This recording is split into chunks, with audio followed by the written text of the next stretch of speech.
Hello there. If you are new to the channel, my name is Mark.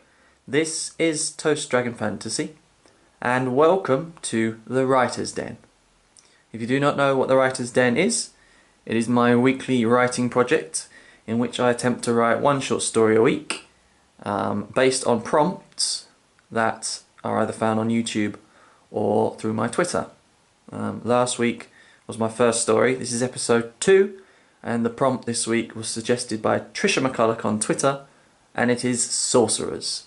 Before I begin the story, let me just take this opportunity to thank everyone who's helping out so far. I really want to get this project up and running and make it, a big thing. And anyone who's helping in any little way is really appreciated. Also, a great big thanks to one of my best friends who gave me the prompt of recalcitrant, which I'd like to see him try and write a story with that word in as a prompt, but that's a whole other matter. You will notice pretty straight away, if you did listen to the story last week, that this one is tonally very different, but I hope that it's equally as well received. And yeah, I think that's all I need to talk about right now, so without further ado, let's get into it. Hope you enjoy it.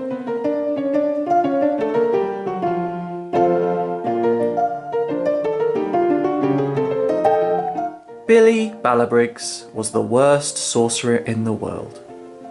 His journey to mediocrity started when he was 6 years old, when he stole his father's staff to magic himself a new pet cat after his last one, Mittens, was tragically killed by an enchanted washing machine. All he had wanted was a little friend to play with and to occasionally chase his bigger brother away whenever he was being teased. The funeral of Richard Balabriggs had taken place later that week. He had been eaten by a lion. The next indication of his inevitable pathway to permanent poorness came during his first ever date with a lady. He was 16 years old, scruffy-haired, scruffy-clothed, and perpetually awkward. Yet for some reason, Eliza Ramtickle had seen fit to accept his hastily written and poorly spelt invitation to the Friars' Ball. It had been the most intoxicating moment of his life, seeing Eliza dressed in a lovely purple robe, waiting at the doorstep to her house for his arrival. He was a romantic at heart. He had seen Love Actually at least 12 times. To show how much he appreciated her giving him this chance, he had delved deep into his magic powers in an attempt to create something that he knew girls would like. Something cute, something fluffy, something girly. The funeral of Eliza Ramtickle had taken place 3 days later. She had been eaten by a pink lion. And the third and final occasion, by which point even his dear sweet Nana was begging him to give up the sorcery and become an accountant, had come only days ago. He had been cornered on his way home from the comic book store by a gang of young goblins, led by none other than the meanest young goblin of them all, James. James the Goblin. He had been chased. He had never been athletically inclined, and goblins were naturally quick on their feet. In his panic, he had stumbled down an alleyway until he had reached the dead end. If he had been perceptive and had checked the road sign, he might have guessed where Dead Ends Avenue might have got its name from and the inevitable predicaments he would quickly find himself in. James had cackled, saying something about his father not being around to protect him this time. So Billy had closed his eyes, reached deep within himself for something strong and powerful, something fierce that would be able to beat the goblins up, maybe even eat them. No one would miss them after all. He had glowed as his magic had been released. There had been no lion, and both Billy Balabriggs and an innocent penguin had spent the next 4 days in the hospital. Now, he was sitting patiently outside the office of his father, face still bruised and purple, but functional. Several employees hurried past, each giving him a look of disapproval or disappointment, or it may well have been a pleasant glance. His eyes still barely opened. The door to his father's office opened, and the blurry outline of Sandra appeared before him. "He'll see you now, Billy." Billy winced as he got to his feet and limped into his father's office, a place he had only been in once before. That time hadn't been much fun either. His father was sitting behind his desk, hands clasped. A quill was moving beside him. Billy kept his head down as he moved to sit opposite his father. He heard the door shut behind him, and all was silent, save for the scratching of the quill. When it finally stopped writing and lowered itself to the surface of the table, Reginald Ballabriggs began to speak. "I just got off the phone with the Penguin's lawyer," said Reginald. "He has decided that an out-of-court settlement will suffice. 200 herring and tickets to see Madonna." "That's reasonable," Billy croaked. "Reason has nothing to do with it," his father muttered cryptically. "Is this why you called me to your office?" asked Billy, a faint glimmer of hope churning within. "Of course not," replied Reginald with a bite. "I've called you in so you can explain to me how this ridiculous situation even came about." So Billy proceeded to explain what had happened on Dead Ends Avenue. He omitted nothing, for he was sure that his father could read minds anyway, and he was too scared to even consider lying. When he had finished, he reached for the jug of water. "Goblins," growled Reginald, "have no magical powers. There are unlimited ways in which you could have subdued them." "I know," said Billy glumly. "A simple mind disorder trick would have done the job," his father went on. "Why didn't you try that?" "The last time I tried that," said Billy miserably, "Gulliver ended up in a constant state of desperate confusion as to how scone is pronounced. Doesn't know what to believe anymore. He's not been the same since." Reginald gave his son a cold, hard look. To dissipate the tension, Billy reached for a Werther's Original toffee. He forgot to unwrap it. His father sighed. "William," he said, "this isn't an easy thing for me to do. I know how much you love doing sorcery, but there comes a time when I have to consider what is best for both you and those around you. Today it's a penguin. Tomorrow it could be someone or something far more serious." Billy continued to chew, his heartbeat rising. "That is why, having talked it over with your mother, I have decided to take away your provisional sorcery license." Billy swallowed. "This does not have to be a permanent arrangement," said his father, holding his hands up. "We will reintroduce you to the world of magic in incremental, structured stages, so that episodes like this do not continue to occur. If, and when, I am satisfied that you have control over your powers, then your license will be reinstated." Billy's head dropped to the ground, his face screwed up. "Do you disagree with this course of action?" Billy disagreed with the action. Disagreed with his entire being. His insides were roiling. He could feel the magic below the surface, threatening to burst. He wanted to turn his father into a profiterole. "No, sir," Reginald grunted, before looking back down at his papers as the quill leapt up once again. "I have nothing more to say," said Reginald, with a hint of regret in his voice. "You are dismissed." Billy rose mechanically, turned, and hobbled towards the door, which opened by itself. As soon as he was clear of the building, he began to cry. For the next few days, Billy had wallowed in misery and self-pity. He had few friends, and most of those he did have had done well in their schooling, and were now out in the big wide world, pursuing all manner of reputable careers. Except for Jacqueline, who, for some reason, had always dreamed of being a professional scarecrow. Still, he had achieved his life ambition, something that was now seemingly denied for Billy. His one good friend left in town, Casper, the friendly gremlin, sat beside him in the park as they munched down on a picnic of snacks. "It could be worse," said Casper brightly. "You now have the opportunity to do anything you want. Your father has always expected you to join the family business. Now you don't have to." "But I want to," said Billy. "I really do." "I've only heard good things about accountants," said Casper. "They're very knowledgeable and are very good at taking constructive criticism on the chin." "But I don't want to be an accountant," Billy moaned. "I want to be a sorcerer. "Oh, Billy," said Caspar, "I wish there was more I could do to cheer you up." "Thanks, Cass," said Billy, "but unless you know of a way that I can prove to my father that I can do magic right now, I'm afraid that might be quite difficult." Said Caspar, scratching his furry chin.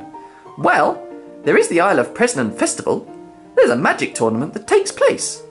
Loads of different types of magic people enter. It's one of the highlights, along with the dragon races, the giant wrestling, and the coconut shy." "I'd never heard of that." "Oh, don't worry about it," said Caspar, patting Billy on the shoulders. "There are probably hundreds of things that you know that I don't." "Probably," replied Billy, as he felt a drop of rain fall onto his head. Caspar looked upwards. "Oh, fiddlesticks," he sighed, before he unleashed a giant umbrella that completely covered him. "If I win the magic tournament," said Billy, as Caspar struggled with his waterproof jacket, "then there'll be no doubt that I am skilled. My father will have to give me my license back. I might even get a full one." "Yeah, maybe," said Caspar. "I think it's a great idea."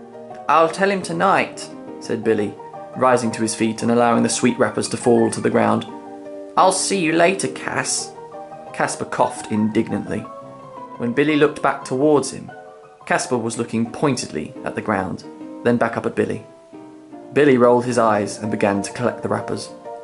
"A clean world is a happier world," said Caspar, beaming. A few hours later, and Billy's heart was once again hammering as he, his father, and his mother sat around the dinner table. His father seemed to be in an amiable mood, which could only be a good thing to help with what Billy was going to ask. His mother had done most of the talking. She, too, was a sorceress of considerable skill. The entire meal had been prepared by a highly skilled standing lamp. When the meal reached its natural conclusion and Reginald leant back in his seat with a satisfied sigh, Billy cleared his throat. "Father?" "Yes, William." He began, before glancing at his mother, who was looking at him intently. "Come now, William," said Reginald. "Get to it." Billy looked back to his father, before taking a deep breath.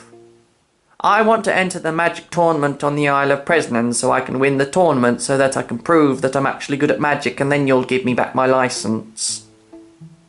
His mother raised her saucer to her lips as Reginald placed his hands behind his head. "The Isle of Presnan?" "Yes, father," said Billy. "Caspar told me about it today. If I can win the tournament, You wouldn't then..." win the tournament. Billy clapped his mouth shut as his father leant forward. "The prize on offer is the Presnan Globe and is one of the most sought-after accolades in the world of sorcery. It attracts all manner of highly skilled, experienced sorcerers, conjurers and tricksters, as well as Timothy the Troll, who enters every year for some reason. You would not stand a chance." "How do you know that?" said Billy, surprised at how his voice had risen. "Because no winner of the tournament has ever accidentally turned their grandfather into a clothes rack." Billy looked helplessly at his mother, but she gave a gentle shake of the head, perhaps thinking of the father she once had. "So, no, son," said Reginald firmly. "There will be no Isle of Presnan for..." "What if we make a deal?" Reginald glared, most likely at the indignation of being interrupted, but Billy pressed on. "What if we make a deal?" he repeated. "Something that will mean you cannot lose." "This isn't about winning or losing, son," Reginald growled. "Just let me tell you." Reginald paused for a few moments, glancing at his wife, before exhaling irritably. He gestured with his hand, before folding his arms. "If I win the tournament," said Billy slowly, "then I get my full magic license. Not a provisional, a full." "And if you don't win?" "I will never do sorcery again," said Billy, "and I will become an accountant." Reginald snorted, shaking his head with a rueful smile. He looked back up to his son, who was staring at him with every bit of brazenness he could muster. "You're actually serious?" "If I win, then you're safe in the knowledge that you actually have a son who can do what you always wanted him to do. If I lose, I will never embarrass the family name again, and Nana will be extremely happy. Either way, you win." His father paused. If truth be told, Billy was amazed he'd gotten this far, He had expected a flat-out refusal and a scolding to boot. The fact that his father was considering... "Please, father." "Politeness is not a factor in this consideration," Reginald muttered. "Reginald," came the dulcet tones of his mother, "our son is no longer a boy. He is a man who has just made the first adult decision in his life. Perhaps this is the turning point." "You are aware of what he just said," said Reginald. "A defeat and no more magic. He's made that vow. The family line..." "I'm aware of this." Reginald was beginning to anger, his somewhat pleasant evening somehow nose-diving before his eyes. "I can win it," said Billy. "I know I can." Reginald eyed his son one final time before placing his elbows on the table. "If this had been for the shield of tortured mercy, I would naturally and immediately have said no. But the Isle of President is at least fair and well regulated. It is unlikely you would come to any harm." Billy's eyebrows rose. His hopes... "But I simply cannot allow you to jeopardize your future in magic for such a folly. You will not win the tournament. That is the reason I am saying no. That is the end of the discussion." And as if to reiterate the fact, before Billy could even protest, Reginald Ballabriggs rose from the table and exited, without so much as a look to his son, and with Billy's plans in tatters. He looked desperately to his mother, but she too had risen and was having a word with the standing lamp. There was nothing else to be said. In his bed that night, he tossed and he thrashed, partly from his dreams and partly from his frustration. He was dimly aware that something had been chasing him as he jerked awake. It had either been a centaur or a rumbling sense of failure and injustice. He ran his hand through his tangled hair and with his other reached for a Werther's original. He always kept a small box beside his bed. It was one of the few things he and his father had in common. In his anger and irritation, however, he forgot to wrap it, barely noticing as his mind raced. He was 20 years old. He had nothing to show for his tepid existence and had done nothing of value to merit his position. And now his position was being undermined by the very people who had enabled it in the first place. And this was how it was going to continue. Billy could see it already, unravelling before his eyes. He swallowed and pictured himself as a 40-year-old man, still sitting at the family table and begging his aged father to let him use magic to clean his bicycle, for there was no question that he still would not be road legal. It was a frightening scenario. Something in him steeled, there and then. It would enrage his father and disappoint his mother, but that was already a reality. If they were not going to let him pursue prestige, he would have to chase it himself. There was a banging at the window as the wind caught the little latch and rushed into the room. Billy stomped over to the window and reapplied the tape that was holding window to pane before replacing the latch. "Stupid wind," he muttered, before trudging back over to his bed. He threw himself under the covers and tried to settle, knowing that he had made his mind up. 2 minutes later, and he was snoring. A further minute later, and the wind had disappeared completely, to be replaced with utter stillness.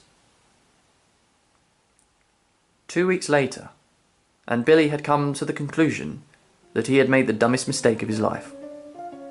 It was Caspar who had made it possible. He had cleaned the house of a friendly old witch for several years, and the witch knew a dwarf, who knew a werewolf. This werewolf drove a truck, and had agreed to take the two boys over to the Isle of Presnan, providing Caspar would come by to clean his den. Caspar happily agreed. Billy had told his mother and father that he was sleeping at Caspar's. Now, the two of them stood outside the ring, watching as the first round contest got underway. Caspar was more interested in handing out the muffins he had made, but Billy had his eyes glued to the match. One combatant was a man in slick black robes. The other was a woman, with the eyes and poise of a cat. The contest took the form of a duel, with each taking a turn in trying to put the other in an unassailable position or trap. Billy had failed to see how the cat lady would present any magical powers. That was before she had coughed up a series of fur balls and launched them at the other, as if they were throwing knives. His stomach was on the floor. He watched as the cat leapt, but the wizard had been expecting it. There was a whoosh of wind, strong enough to send the cat woman completely off course, her body twisting in all sorts of positions, her face alarmed. Eventually, she landed on her feet, but it was outside the ring. "How are you doing, friend?" Caspar chirped. The box of muffins was completely empty. Billy looked towards his friend, who grimaced. "Looks to me as though you've got the case of the heebie-jeebies," he said, before he fished into his coat pocket. "Here, have one of these." Billy reached his hand into the packet as he diverted his gaze back to the ring, where a giant of a man was limbering up. Pardon me, friend," said Caspar, "but you forgot to unwrap it." Billy wasn't listening. He, like everyone else in the ring, gave a gasp as the behemoth of a man was stomped on by a giant foot that had appeared out of nowhere. When the foot dissipated, only his head was visible, which was looking dazed. "And our winner," said the announcer, "by technical magical foot, Miller the Mouse." The crowd cheered as a little mouse wearing a wizard's hat waved towards them, before scurrying off towards his watching mouse family. Billy swallowed. "And now," said the announcer, "permit me to introduce our next two combatants. In the red corner, with a degree in magical literature and 3 entries into the Kremlock Book of Original Spells, please welcome Pixie Peter." There was a cheer as a pixie came drifting into the circle. Almost completely pale, but with enormous glasses, he took his place in the centre and settled down on the ground, cross-legged. And his opponent, in the blue corner, with a kick-ass bandana and a lifetime subscription to Kerrang! Magazine, please welcome Billy Ballabriggs.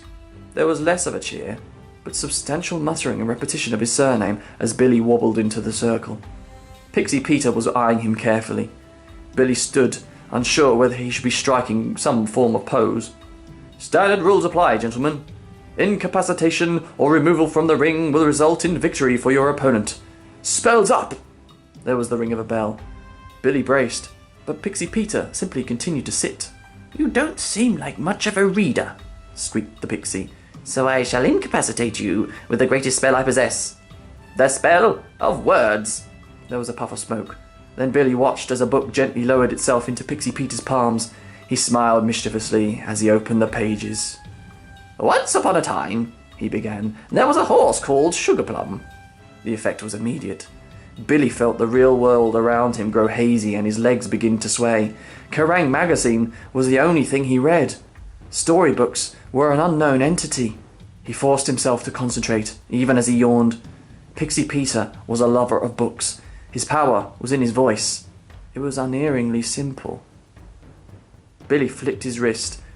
A few moments later, and Pixie Peter began to look around in alarm, even as those in the audience fell about themselves with laughter. His voice had grown several octaves higher. Billy had intended to silence him completely, but this was enough. "Stop laughing!" Pixie Peter squeaked, "or I shall curse you all!" He was distracted. Billy concentrated, desperate to press home his advantage. He clapped his hands, which were immediately engulfed in a puff of smoke. When the smoke cleared, he held in his hands a magnificent tome, pristine and crisp. The cover was laced with real gold. It had worked. His magic had come to him in the manner in which he had intended. He looked down at the book, then to the pixie. "Oh, Petey!" "What do you want?" Pixie Peter said, but his eyes dropped at the sight of the book. "Oh," stammered the pixie. "It's beautiful." "Yes," said Billy. "Yes, it is." Then he let the book fall open, took hold of a page, and ripped. "No!" squeaked the pixie. "Stop!" But Billy didn't stop. He placed his fingers at the top of the next page and dog-eared them. He summoned a quill from out of thin air and began to draw on the pages. Then, in a final devastating insult, he opened a page at random and began to read. He ignored all punctuation and inflection on the dialogue. The pixie was inconsolable. He had dropped to his knees and was practically begging Billy to stop. Billy decided to put the pixie out of his misery. He willed a dirty puddle to form just outside the ring, and form it did, thick and sticky with mud.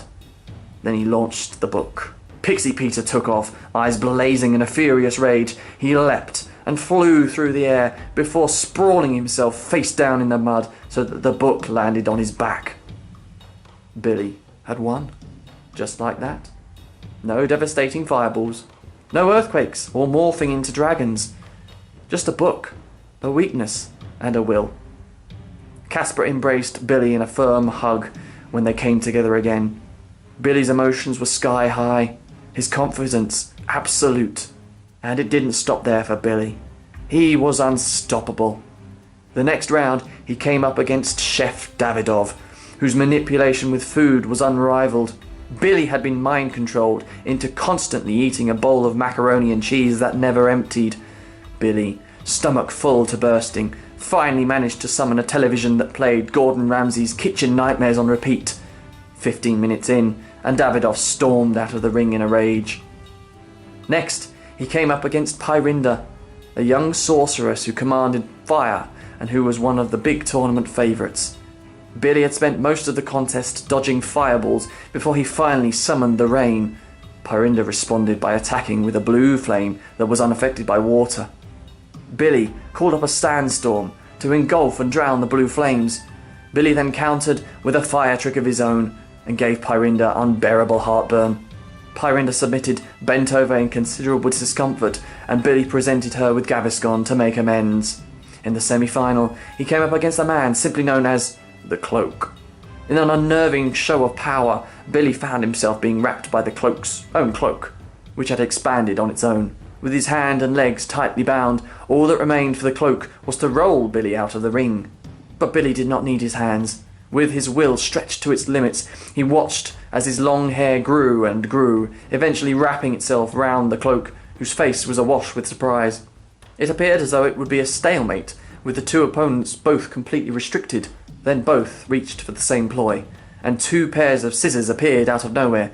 Billy was one step ahead, though, and immediately changed the Cloak's scissors to a nefarious pair of left-handed scissors. As the Cloak began to panic and fumble, with the scissors not working for him, Billy freed himself from his confinements. Then he swung his hair and flung the still-trapped Cloak clean out of the ring. But even as he did, he began to feel as though something was not right. It was as though his energy was being drained from him. It was as though his body itself dropped a few inches, and the sense of elation that he had felt only seconds earlier was gone completely. He was still shaking, and Casper wrapped him in his arms. "That was the best yet," Casper chirped. "I really thought he had you there. You..." But as he always did, Casper immediately sensed that something was wrong. "I feel weird, Casp," said Billy, "as though all of my powers have suddenly gone, like I'm empty." Casper immediately fished into his pocket and withdrew a crumpled bag of sweets.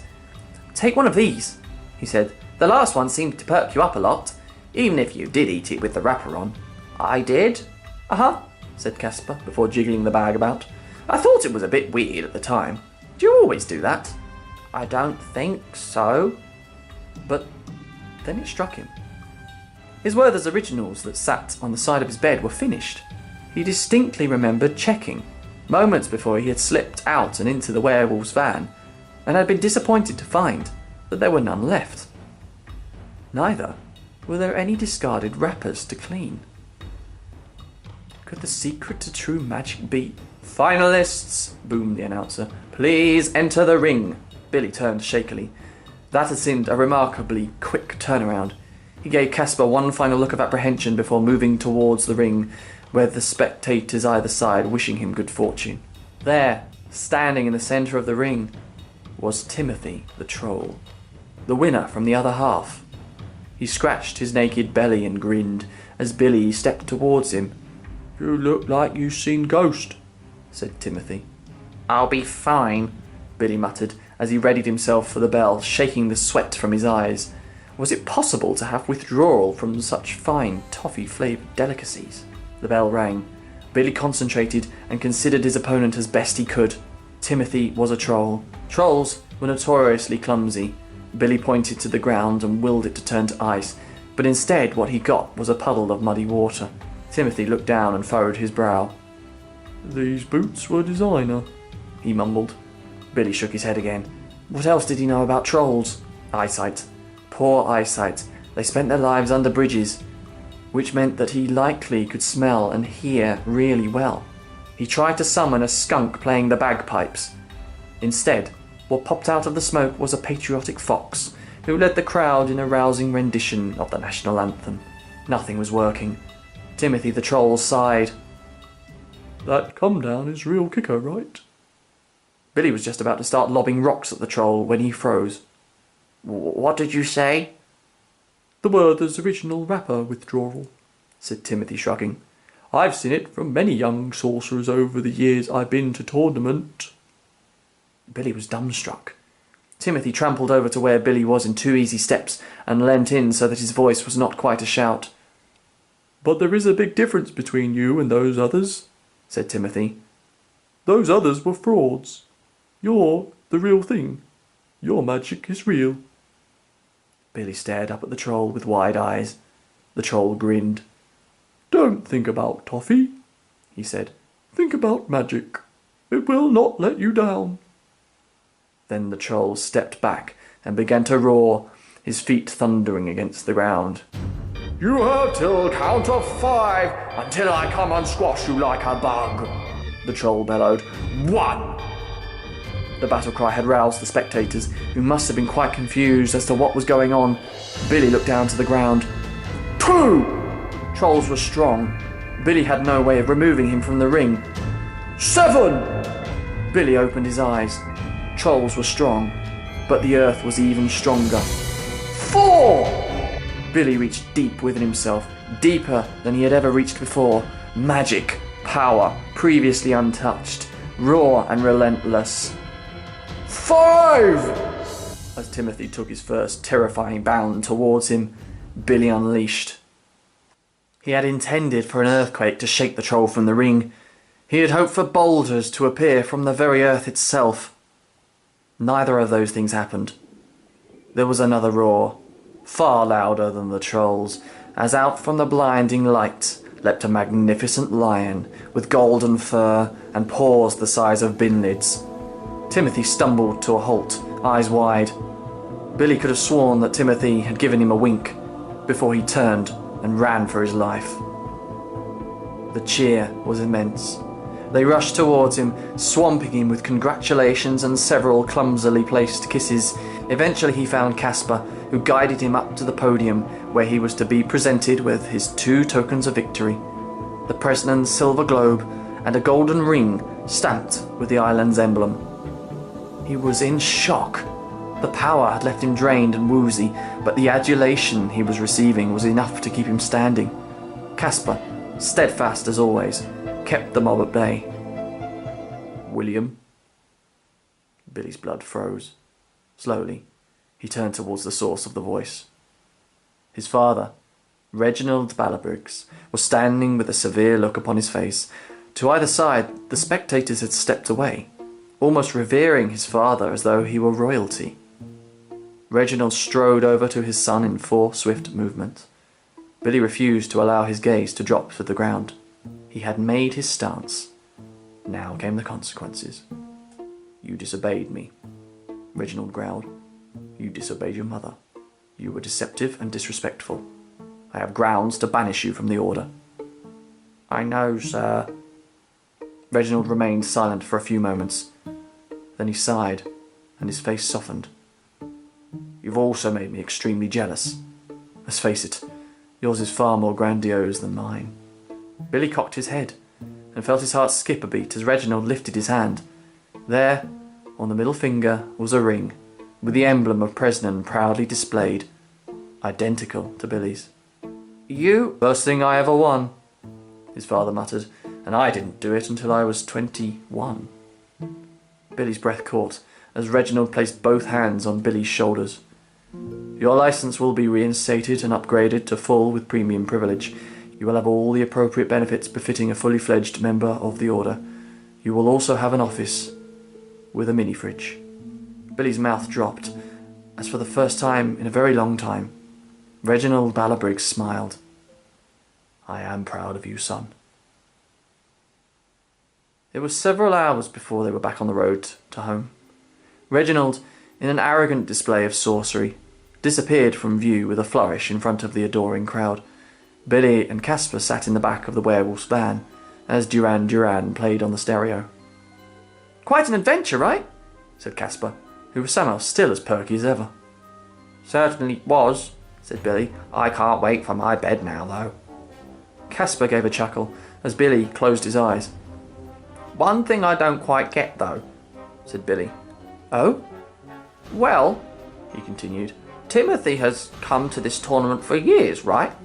But every year he gets knocked out in the first round, yet this year he makes it to the final. Don't you find that a bit strange?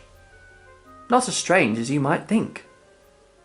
Billy frowned and eased his eyes open to face Caspar, who was looking directly at him. He was still smiling, but it was a different smile. A crooked smile. You get some rest now, said Caspar, patting Billy on the knee. I shall wake you when we are home. Billy gave a nod, though even as his eyes closed for a final time, the smile lingered.